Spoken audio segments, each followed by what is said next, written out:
How long should I wait for a buyer to sign an assignment agreement? Oh man, I love this one. This one's good because this one is like, oh, you like white knuckle it until they sign it, right? You're like so worried. You're so, oh gosh. So here's the thing.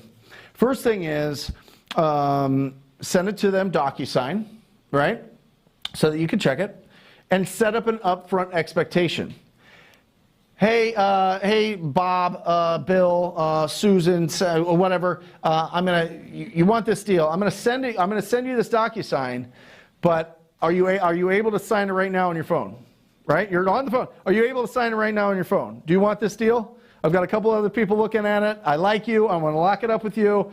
But right, we're creating what's called healthy tension.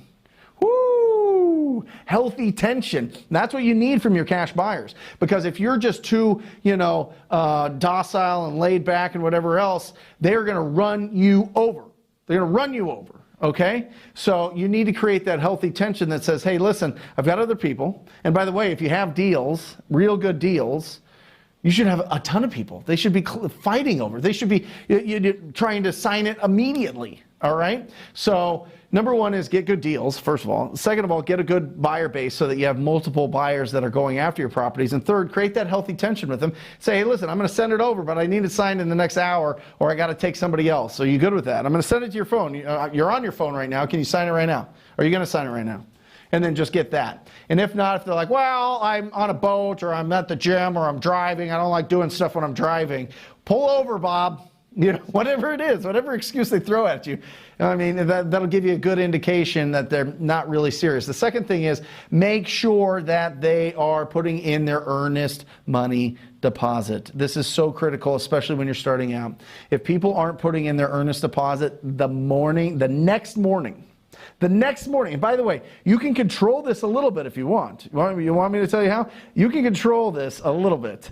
You can talk to the title company or closing attorney and order up a mobile, a guy that picks out a courier. There you go. Of a courier to go pick up the check from them.